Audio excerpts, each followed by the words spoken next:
नमस्कार दोस्तों, कालजयी कृतिया में आप सभी का स्वागत है। प्रस्तुत है मुंशी प्रेमचंद द्वारा लिखित उपन्यास गोदान का 22वां भाग। उपन्यास के पिछले भाग में आपने सुना कि जब राय साहब को पता चला कि होरी के साथ हुए अन्याय की घटना संपादक ओंकारनाथ अपने समाचार पत्र में छापना चाहते हैं तो उन्हें बहुत क्रोध आया, परंतु राय साहब बुद्धि के धनी थे। आखिरकार उन्होंने ओंकारनाथ को शीशे में उतार ही लिया। आगे क्या हुआ जानने के लिए सुनिए गोदान का 22वां भाग। गांव में खबर फैल गई कि राय साहब ने पंचों को बुलाकर खूब डांटा और इन लोगों ने जितने रुपए वसूल किए थे वह सब इनके पेट से निकाल लिए। वह तो इन लोगों को जेल भिजवा रहे थे, लेकिन इन लोगों ने हाथ पांव जोड़े, थूक कर चाटा, तब जाके उन्होंने छोड़ा। धनिया का कलेजा शीतल हो गया। गांव में घूम घूम कर पंचों को लज्जत करती फिरती थी। आदमी न सुने गरीबों की पुकार, भगवान तो सुनते हैं। लोगों ने सोचा था इनसे डांड लेकर मजे से फुलौरियाँ खाएंगे। भगवान ने ऐसा तमाचा लगाया कि फुलौरियाँ मुंह से निकल पड़ी। एक एक के दो दो भरने पड़े। अब चाटो मेरा मकान लेकर। मगर बैलों के बिना खेती कैसे हो। गांव में बुआई शुरू हो गई।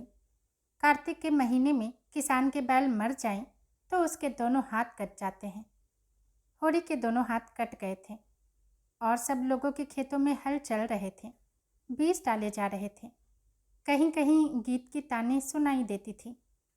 होरी के खेत किसी अनाथ अबला के घर की भांति सोने पड़े थे।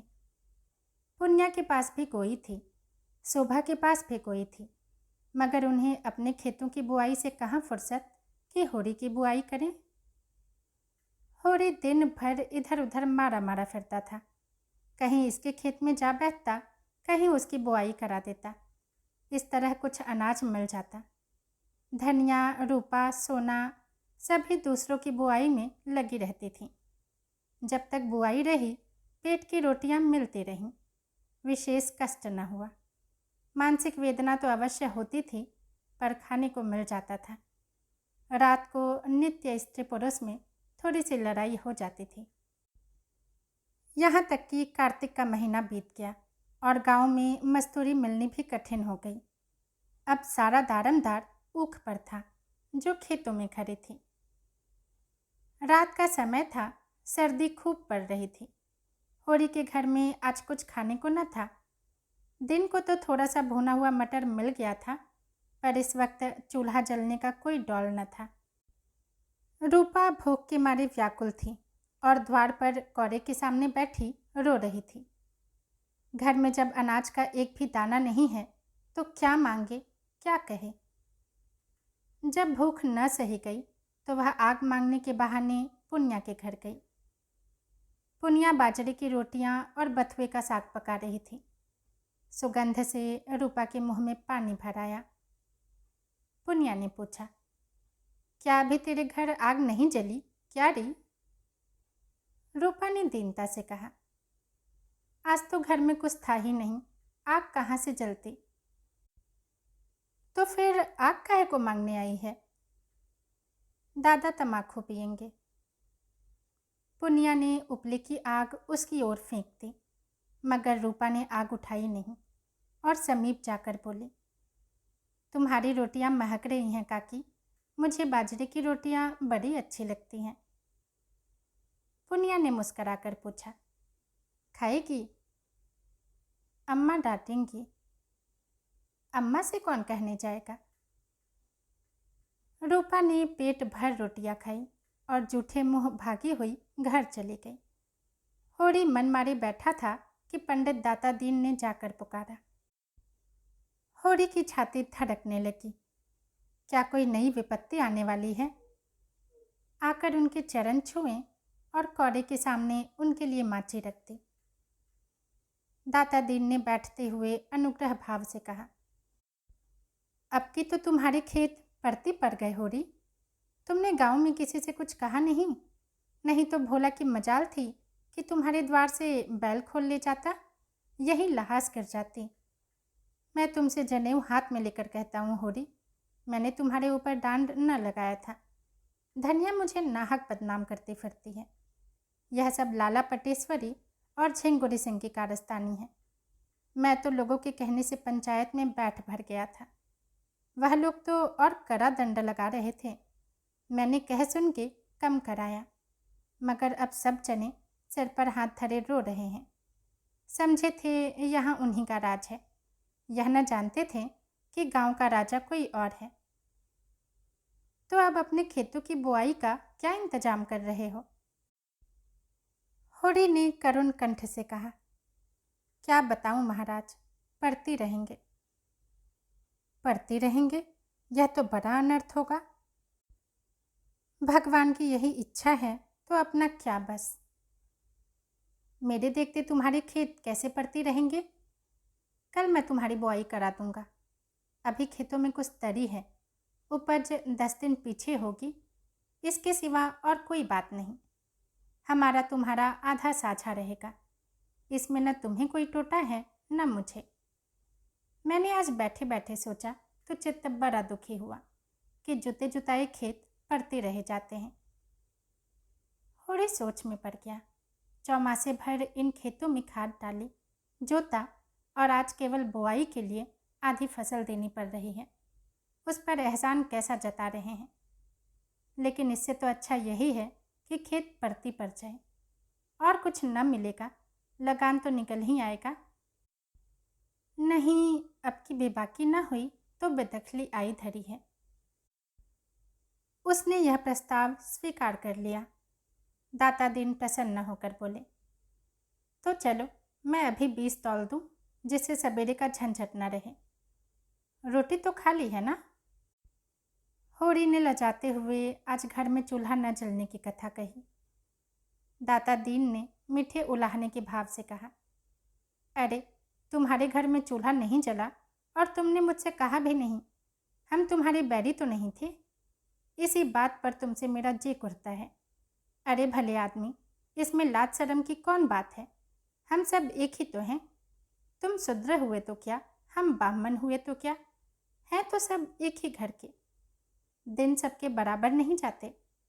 कौन जाने कल मेरे ही ऊपर कोई संकट आ पड़े तो मैं तुमसे अपना दुख न कहूँगा तो किससे कहूँगा? अच्छा जो हुआ।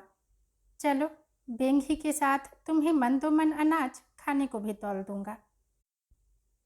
आधे घंटे में होरी मन भर जौ का टोकरा सिर पर रखे आया और घर की चक्की चलने लगी।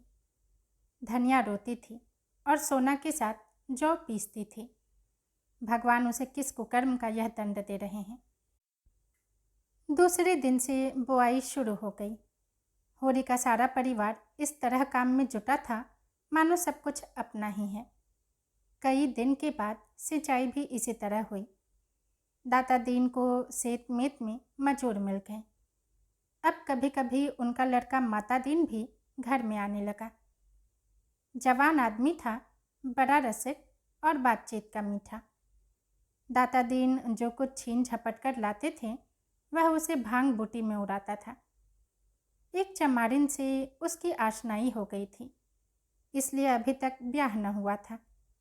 वह रहती अलग थी, पर सारा गांव यह रहस्य जानते हुए भी कुछ बोल न सकता था।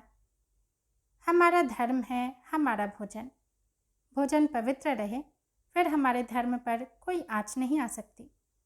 रोटियां ढाल बनकर अधर्म से हमारी रक्षा करती हैं। अब साझे की खेती होने से माता दीन को झुनिया से बातचीत करने का अवसर मिलने लगा। वह ऐसे दांव से आता जब घर में झुनिया के सिवा और कोई न होता। कभी किसी बहाने से, कभी किसी बहाने से।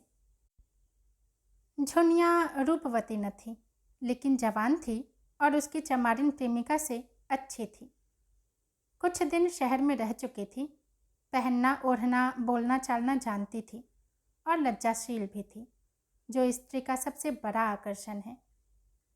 माता दीन कभी कभी उसके बच्चे को गोद में उठा लेता और प्यार करता तो झुनिया निहाल हो जाती थी।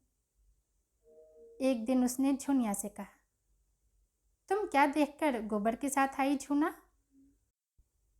झुनिया ने लजाते हुए कहा। भाग खींच लाया महाराज, और क्या कहूँ।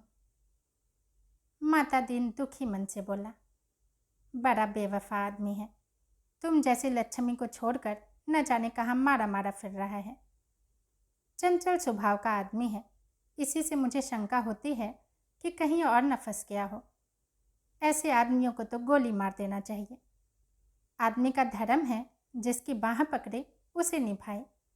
यह क्या कि एक आदमी की जिंदगानी खराब कर दी और दूसरा घर ताकने लगे। युवती रोने लगी। माता दीन ने इधर उधर ताक कर उसका हाथ पकड़ लिया और समझाने लगा, तुम उसकी क्यों परवाह करती हो छूना। चला गया चला जाने दो। तुम्हारे लिए किस बात की कमी है। रुपया पैसा गहना कपड़ा जो चाहो मुझसे ले लो। झुनिया ने धीरे से हाथ छुड़ा लिया और पीछे हटकर बोली, सब तुम्हारी दया है महाराज। मैं तो कहीं की न रही। घर से भी गई, यहाँ से भी गई। न माया मिली न राम ही हाथ आए। दुनिया का रंग ढंग न जानती थी। इसकी मीठी मीठी बातें सुनकर जाल में फंस गई। माता दीन ने गोबर की बुराई करनी शुरू की। वह तो निरा लफंगा है, घर का न घाट का। जब देखो माँ बाप से लड़ाई। कहीं पैसा पा जाए चट जुआ खेलेगा। चरस और गांजे में उसकी जान बसती थी। सोहदों के साथ घूमना, बहू बेटियों को छेड़ना, यही उसका काम था। थानेदार साहब बदमाशी में उसका चालान करने वाले थे। हम लोगों ने बहुत खुशामद की, तब जाकर छोड़ा। दूसरों के खेत खलिहान से अनाज उड़ा लिया करता। कई बार तो खुद उसी ने पकड़ा था, पर गांव घर का समझकर छोड़ दिया। सोना ने बाहर आकर कहा, भाभी, अम्मा ने कहा है अनाज निकालकर धूप में डाल दो, नहीं तो चोकर बहुत निकलेगा। पंडित ने जैसे बखार में पानी डाल दिया हो। माता दीन ने अपनी सफाई दी। मालूम होता है तेरे घर में बरसात नहीं हुई। चौमासे में लकड़ी तक गीली हो जाती है। अनाज तो अनाज ही है। यह कहता हुआ वह बाहर चला गया। सोना ने आकर उसका खेल बिगाड़ दिया। सोना ने झुनिया से पूछा, माता दीन क्या करने आए थे। झुनिया ने माथा सिकोड़ कर कहा, पगहिया मांग रहे थे। मैंने कह दिया यहाँ पगहिया नहीं है। यह सब बहाना है। बड़ा खराब आदमी है। झुनिया सिर झुकाकर बोली, मुझे तो बड़ा भला आदमी लगता है। आखिर क्या खराबी है उसमें। तुम नहीं जानती, सिलिया चमारिन को रखे हुए हैं। तो इसी से खराब आदमी हो गया। और काहे से आदमी खराब कहा जाता है। तुम्हारे भैया भी तो मुझे लाए हैं, वह भी खराब आदमी है। सोना ने इसका जवाब न देकर कहा, मेरे घर में फिर कभी आएगा तो दुत्कार दूंगी। और जो उससे तुम्हारा ब्याह हो जाए। सोना लजा गई, तुम तो भाभी गाली देती हो। क्यों, इसमें गाली की क्या बात है। मुझसे बोले तो मुंह झुलस दूं। तो क्या तुम्हारा ब्याह किसी देवता से होगा। गांव में ऐसा सुंदर सजीला जवान दूसरा कौन है। तो तुम चली जाओ उसके साथ। सिलिया से लाख दर्जे अच्छी हो। मैं क्यों चली जाऊं। मैं तो एक के साथ चली आई। अच्छा है या बुरा। तो मैं भी जिसके साथ ब्याह होगा उसके साथ चली जाऊंगी, अच्छा हो या बुरा। और जो किसी बूढ़े के साथ ब्याह हो गया।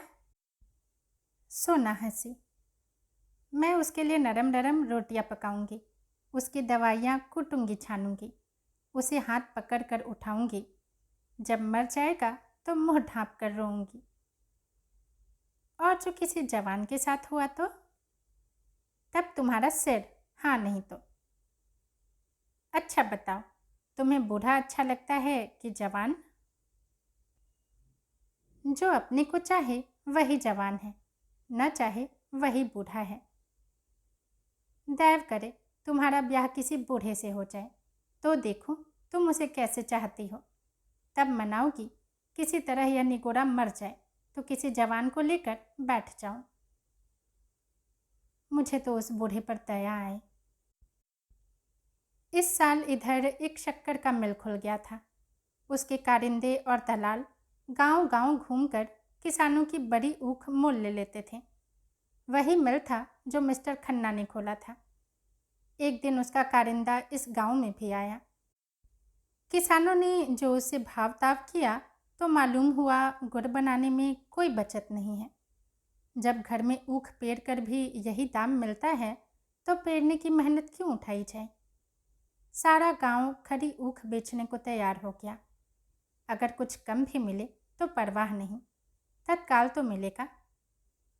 किसी को बैल लेना था, किसी को बाकी चुकाना था, कोई महाजन से गला छुड़ाना चाहता था, होड़ी को बैलों की गोई लेनी थी।